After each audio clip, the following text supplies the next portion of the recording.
Hello, guys. I'm sorry, I know this isn't on the whistle at all, really, but I'd hate to break a habit and not do a video about a game. So I'm here to talk, firstly, about the Watford match.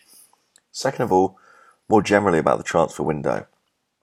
And I think, to be honest, both things have really lightened the mood in the Arsenal camp. Things were looking pretty dire, weren't they? I mean, it was a pretty bleak atmosphere around the club after 2 games without a win, dropping 5 points in those opening 2 games. Much of that put down to our inability to get stuff done in the transfer market, but we went and beat Watford and then went on and did a couple of deals as well, and I think it's left us in much better spirits over the international break. The Watford game itself, 3-0 up at half-time, and it was a really strong first-half performance. We faded in the second half, that's to be expected at this early stage of the season when players are still recuperating, fitness isn't quite what it might be.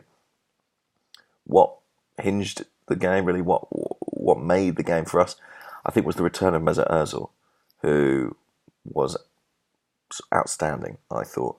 It's funny, isn't it? You think about Alexis playing centre forward, really didn't work in either of the first 2 games. Suddenly you put Ozil in there alongside him, and it's a whole different beast, a different animal. And I think, to be honest, any centre forward would probably improve with Ozil in behind him. But encouraging to see him start the season so well and scoring goals too. A predatory goal, getting into the box, nodding home header.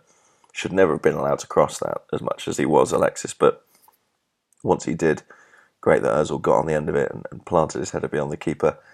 It would be fantastic if he could contribute 10 goals this season. I know it's not his natural game, but this is an Arsenal side that didn't score enough goals last season.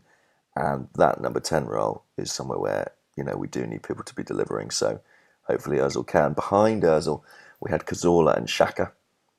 And you won't get many midfielders more capable of keeping the ball and distributing the ball than that particular trio. All very gifted passers, and it enabled us to control the game in the first half. I don't know if it'll be the way it goes in the long term. I think Aaron Ramsey, when he's fit, will come back into that middle of the park. But for now, it's a very, very strong central three. And I thought Xhaka was very good. I saw Arsene comparing him to Emmanuel Petit. That makes a certain degree of sense. He's combative, but he's creative as well. And behind him, Rob Holding, really good alongside Koscielny. So 2 signings there, making a very positive impact. And then a few days later, we made a couple of more. Finally, Shkodran Mustafi has arrived, and Lucas Perez, the striker. What to say about those two? Well, Mustafi appears to be the guy we've been chasing as a centre-half for most of the summer. Took a long time to do. Valencia were pretty stubborn on the transfer fee. We've paid big, big money. But when you look at Chelsea having to go and buy David Luiz back, you see how difficult it is to identify and sign top centre-halves this summer. John Stones has gone for big money. Bailey at United's gone for big money. But I think Mustafi, probably of that three, has a better balance between potential and experience. He's still only 24, but he's played in La Liga, he's played in Serie A, he's been in the Premier League with Everton as well. So he comes in as a kind of ready-made centre-half and goes straight in alongside Koscielny and probably will stay there.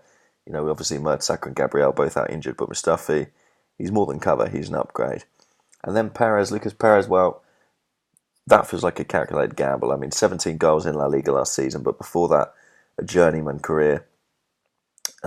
He's quick, he's versatile, he can play from the flanks as well.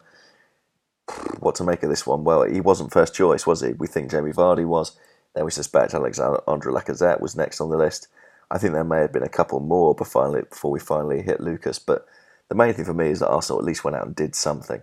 In the past, Arsene Wenger might have sat on his laurels slightly and thought, well, what we have, we hold. I'll go with Akpom. I'll wait for Welbeck to come back. This time, he's brought somebody in. And I think that's the kind of statement Arsenal needed to make. In terms of outgoings, lots of loan deals around. Callum Chambers, I think Holding's form has enabled him to go to Borough. I don't think that's a bad move, to be honest, because Gabriel's not too far away. Who else? Serge Gnabry has gone permanently. That will really disappoint Arsene Wenger, who I think, hoped to make Gnabry part of his squad, had loaned out Campbell in part to make room for him. But obviously the contract talks broke down and he's chosen to go back to the Bundesliga. Hopefully we've inserted a sell-on clause there because Something tells me that he may one day fulfil his potential and become a big player. And then the surprise move, really, Jack Wilshere joining Bournemouth on loan. My initial reaction was that it was a good move for Jack and not a good move for Arsenal. You know, it will benefit him, he'll get playing time. But if we suffer a spate of injuries, I mean, apparently Mathieu Flamini made 24 appearances last season, despite being far from first choice. So you'd think Wilshere would have gotten game time at Arsenal. I suppose the problem for Wilshere is his opportunities at Arsenal will be limited. When they come around, he has to be fit to take them. And there's a chance he won't be. Whereas at Bournemouth, if fit, he'll play every game. So the chances are he'll get more games there. It all seems precipitated by his omission from the England squad. I worry it's a bit of a petulant move on Jack's part, but Arsenal's acceded to it, which makes me think he must think it's a good idea, and his judgment of a player is usually pretty decent. Be fascinating to see how he gets on. Definitely feels like a step down for Jack, and if it doesn't work out, with 2 years left on his contract, I don't know what sort of position that leaves him in. But nevertheless, I think a strong window all in all, £94 million or something like that outlaid. I think we've got the fourth highest net spend in the Premier League, behind Chelsea marginally, and the two Manchester clubs. I don't think we can argue with that, really. Arsenal have tried to do everything they had to do this summer. In some cases, like with Lucas, they've not got their primary target, but who knows, it could work out well. We wait and see on that one. But yeah, I think it would have been good to get the business done earlier, but I'm relieved and pleased with what they've done. Looking forward to the international break being over.